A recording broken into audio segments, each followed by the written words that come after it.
ñu ngi en compagnie de Serigne Mbacké Ndiaye ñu ñëw nag seet si ko pour waxtaan ak moom ci phénomène agression yi nga xam ni lëmbee na dëkk bi ñuy seetlu fan yi que y a beaucoup de meurtres, il y a beaucoup de cambriolage, il y a beaucoup de viols lépp nag mu nekk loo xam ni ñun coow li rek la ñuy yëg mais suivi bi duñ ci yëg dara ñu bëggoon nag moom bu dee d'abord taxaw am na ki taxaw seetlu mu wax ñu ko ba pare nag bu dee am na solution bi nga xam ne mën nañ ko apporter peut-être tamit mu ñëw ci. waaw jërëjëf man jàpp naa ni tey sénégalais ku leen doon laaj seen soxla bi leen gën a ñor li ñu lay wax mooy kaaraange ndax comme ni ñu ko waxee léegi chaque jour ñu dégg musiba mu am dëgg la du ñu ni musul am daan na am ndax bu fekkee ne am na ay baat yoo nga xam dañ koy wax ci wolof ci tubaab te amoon ci wolof kon lu yàgg am la xam nga boo déggee ñuy wax addu kalpe donc lu yàgg am la ci dëkk bi mais dañ ci war a am ay solution te man jàpp naa ne solution am na bi ci jëkk lii am ci réew mi moom la ñu war a dakkal maanaam da ngay ñëw ci benn immeuble wala nga ñëw ci benn kër fukki néeg ñaar fukki néeg fanweeri néeg bu ci nekk nit dëkk fa ko nga xam ne kenn xamul nu mu tudd kenn xamul nu mu sant kenn xamul lu muy liggéey ñu ci gën a bari bëccëg dañuy yendoo nelaw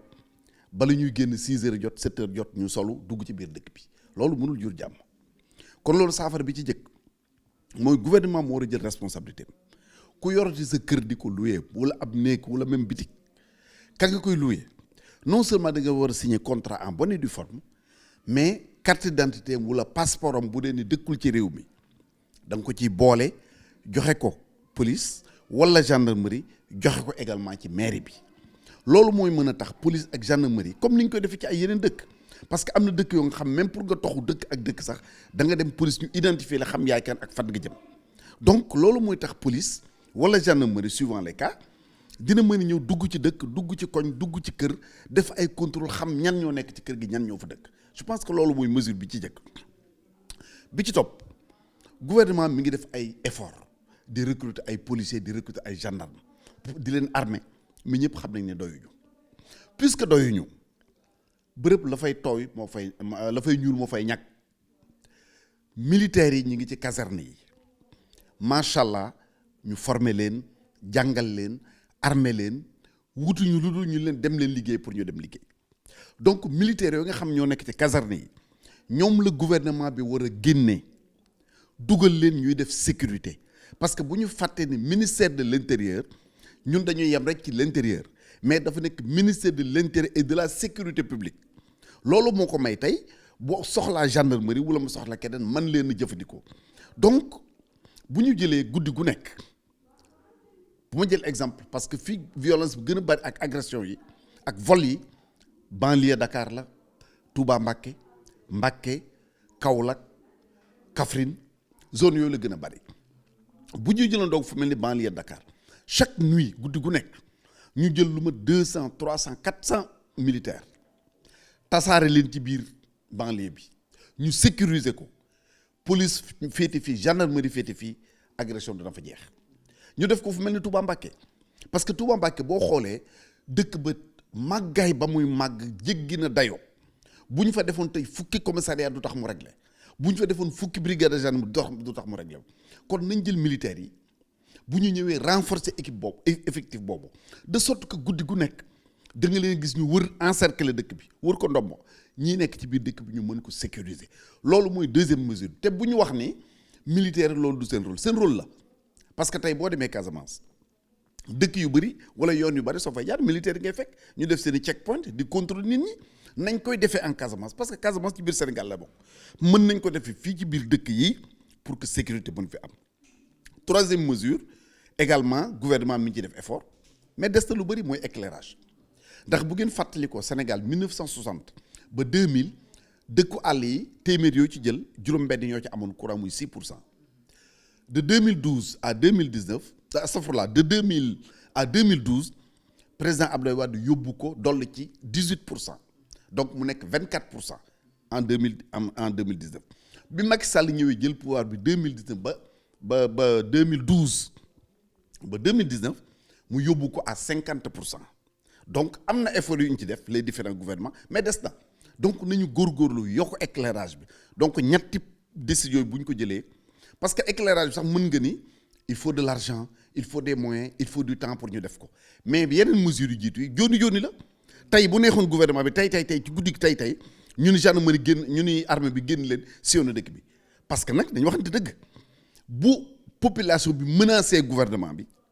dañu utiliser gendarmerie utiliser police utiliser armée gis nañu ni par exemple bu élection amee mais militaire dañu dugg ci biir dëkk bi di ko sécuriser gis nañu état d'urgence am na fi ak yeneen donc bu ñu kenn indil argument wu militaire fii la war a yem ki fu la loolu bu jàmm amee ku nekk mën nga yem fi nga war a yem mais suñu demee ba situation demee nii police a ngi def li mu mën gendarmerie bi ngi def la mais doyul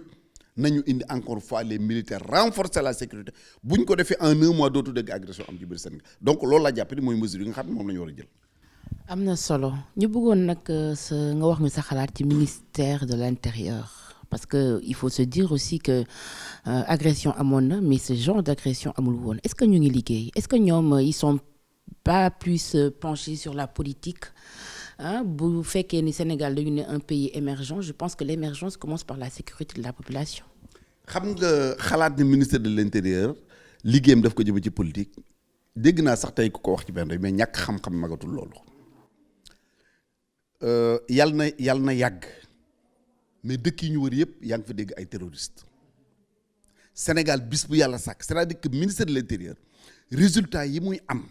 muy police muy gendarmerie bu ñu ko doon wax kon tey da ngay ragal a génn sa kër kon tey bu ñu nee màggal am na wala gàmmu am na wala ziyaara am na doo dem parce que amul bis bu yàlla sàkk amul semaine bu ñu dugg te déggaloo ñu ni neutraliser nañu ay terroristes yoo nga xam ne ñu ngi doon dugg ci réew mi di fi jéem a def njaaxum mais sécurité kenn du ko def ci place publique donc li ëpp solo ci seen liggéey réaliser nañu loo nga xam ne bu ngeen gisee mais gis ngeen ay procès yu bari yu fi am tey boo duggee ci prison yi ñaata terroristes ñoo nekk ci kaso bi mais du loo nga xam ne chaque jour ministère de l'intérieur day toog di ci wax donc affaire politique daanaka sax du liggéey ministère de l'intérieur boo ko seetee parce que boo demee am na une direction générale qui s'occupe des élections kooku mooy toppatoo mbir yooyu mais yeneen direction ci yëpp sécurité publique yi yeneen ñu ngi réaliser loo nga xam ci dëkk bi bu ko sénégalais xamoon du leen sécuriser daf leen di tiital ndax mënuñoo xalaat ni ñiy fexe ay ñaawteef jëmale ko ci Sénégal toll nañu noonu ci àddina mais ñu ñëpp ku ci jóg agent ministère de l'intérieur danañ fexe ba faagaagal leen donc tey xam nga luy suñu devoir dañ leen war a encourager jàppale leen nag parce que jàppale bi mu ngi tàmbalee ci kenn ku gis lu la jaaxal ku gis ci sa koñ loo daawul gis ku yëg ci fa nga nekk loo daawul yëg nga woote police wala nga woote gendarmerie du tax ñoom ñu di la weer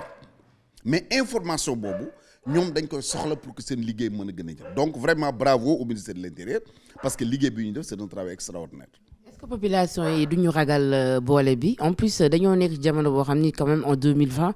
la majorité des familles dañuy tëju seen kër bu ñu waxee ñu ne maanu est-ce que du maanu boobu moo yàq réew mi. waaw loolu c'est un problème parce que bu njëkk boo mësaan dégg dara bu xewee ci koñ ñëppay génn mais léegi ku nekk da ngay tëju sa biir kër da ngay dox ci mbedd mi gis nit ñu di ko agressé mais ku ci nekk da ngay jël sa appareil di ko filmer man maa ngi koy nettali démb benn nit démb ci guddi il y a un mois dama jóge fii di dem au centre ville ay booru 21h bi ma ñëw bay tolloog ambassade du Japon ma gis ay xale di agressé ay jigéen mais dama droit sama oto génn sama pistolet daw songu la ñu tasaaroo dugg ci géej gi mais loolu gisatoo ko donc non seulement bëgguñu sax di boole nit mais même bu ñu fekkoon ñuy rey nit lañ cay def tout au plus dañ koy filmer pour dugal ko ci réseaux sociaux donc il faudrait que ñu xam ne sécurité affaire yu ñëpp la kenn ku nekk boo gisee loo war a gis wala nga dégg ko da nga war a jóg def ci liñ ci war donc il faut ñëpp xam ni ku nekk da nga am rôle boo mën a jouer ci loolu. c'est important ñu ngi lay remercier bu baax a baax ci interview bi ñu lay bàyyi tamit nga tàggoo profiter souhaiter une bonne et heureuse année 2020 à tous les téléspectateurs de Leral. oui Leral moom mi ngi leeral donc dama leen di remercier bu baax vraiment je vous suis tous les jours tous les matins je pense que bokk na ci taskaayu xabaar yi nga xam ni ñoom lay ndekkee donc véritablement ñu ngi leen di encourager liggéey bi c'est vrai yombul mais yàlla mi ngi leen di suturaal jusqu'à présent parce que yéen a ngi joxe la bonne information te amul njombe gu mu mës a dégg mu am ñu ni yéen a ko fi indi donc loolu c'est un équilibre boo nga xam ni on vous suit xam nañ yéen a ngi koy réaliser jusqu'à présent yàlla na ci yàlla doolee jàppale Sénégalais yëpp ñaanal Sénégalais yëpp jàmm 2020 nekk atum naataange moom lay doon sax parce que dama wax sénégalais ni nañ jàpp ni jamono bu nekk dafa am borom jamono bii ñu nekk nag man jàpp naa ni sëñ Mountakha Bassirou moo ko moom bi mu ñëwee ak li mu def Ndakaaru ñëpp gis Sénégal moom ba muy ñëw di inaugurer si jumaa ji naka la dëkk bi meloon nekk ci tension mu ñëw yàlla seral lépp mel def ci wis ndox mu sedd mais ku nekk nanga mel foo jëm moom ngay yóbbuwaale parce que sëñ Mountakha Bassirou soo ko gisee ak koo mënti doon bëñam ngay jëkk seen donc jàmm jooju nga xam moom lay incarné je pense que yàlla dina ko wesaate ci askanu Sénégal maa ngi leen di gërëm di leen sant